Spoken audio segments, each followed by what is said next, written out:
sebagai orang pilihan Allah yang dikuduskan dan dikasihinya. Kenakanlah belas kasihan, kemurahan, kerendahan hati, kelemah lembutan, dan kesabaran. Sabarlah kamu seorang terhadap yang lain, dan ampunilah seorang akan yang lain apabila yang seorang mempunyai keluhan terhadap yang lain.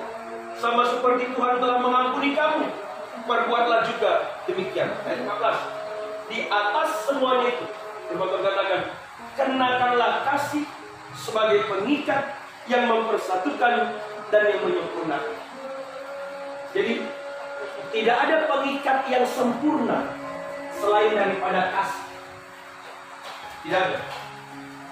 Kalau orang membangun rumah tangga tidak atas dasar kasih, tidak akan pernah bertahan. Kenapa? Karena Alkitab yang kita baca tidak menulis karena harta yang menyempurnakan, karena kepintaran yang menyempurnakan, karena kekayaan yang menyempurnakan, karena kehadiran keturunan yang menyempurnakan. Alkitab katakan kasihlah yang menyempurnakan.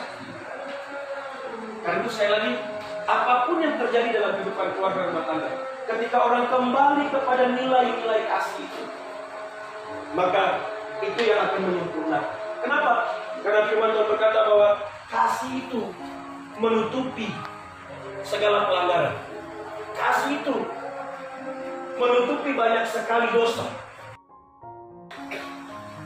Selama kita ada di dunia ini,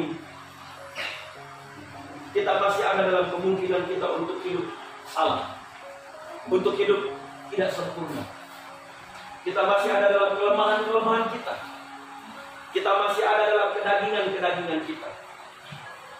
Karena kedagingan-kedagingan kita itulah yang membuat kadang-kala kita seringkali salah melangkah, salah bertindak, salah berpikir, salah bersikap, bahkan cenderung lebih memenuhi keinginan kedagingan kita. Tetapi firman Tuhan katakan kasih menutupi banyak sekali dosa. Maka lihatlah diri kita masing-masing. Adakah kita yang tidak berdosa? Saya pikir tidak ada.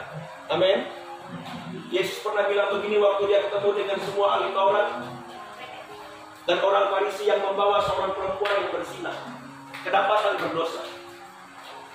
Waktu mereka katakan dalam hukum Yahudi, perempuan yang berzina yang berdosa ini harus dihukum mati dengan dirajam, dilempari dengan batu sampai mati. Yesus bilang begini, kalau ada di antara kalian yang tidak berdosa, duluan lempar dia. Alkitab berkata, tidak ada satupun dari ahli Taurat, orang Farisi, yang ambil batu dan lempar perempuan itu. Kenapa? Karena mereka sadar mereka berdosa. Dan Yesus pun bilang begini kepada perempuan yang berdosa, aku pun tidak melempari mereka. Yesus katakan, pergilah dan jangan berbuat dosa. Bapak Ibu jemaat Tuhan, itulah sikap yang diajarkan oleh Tuhan kepada kita. Bahwa ketika kita jatuh dalam dosa, maka cara untuk menyelesaikan dosa adalah kasih, pengampunan.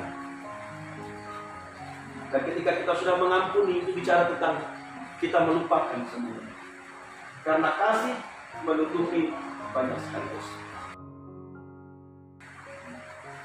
Mulailah lembaran yang baru dalam perjalanan hidup.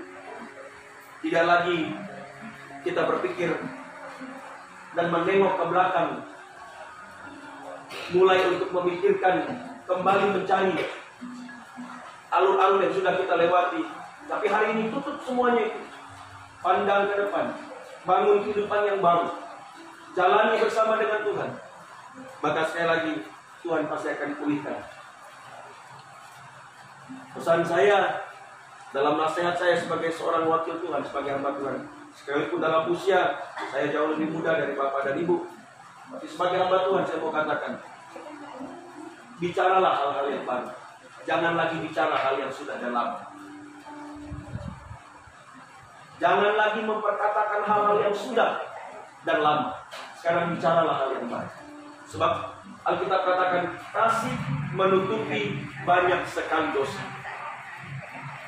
Itu sebabnya kita semua berdosa dalam hidup ini. Dan Tuhan mau setiap kita yang berdosa, kita datang untuk mengalami pemulihan.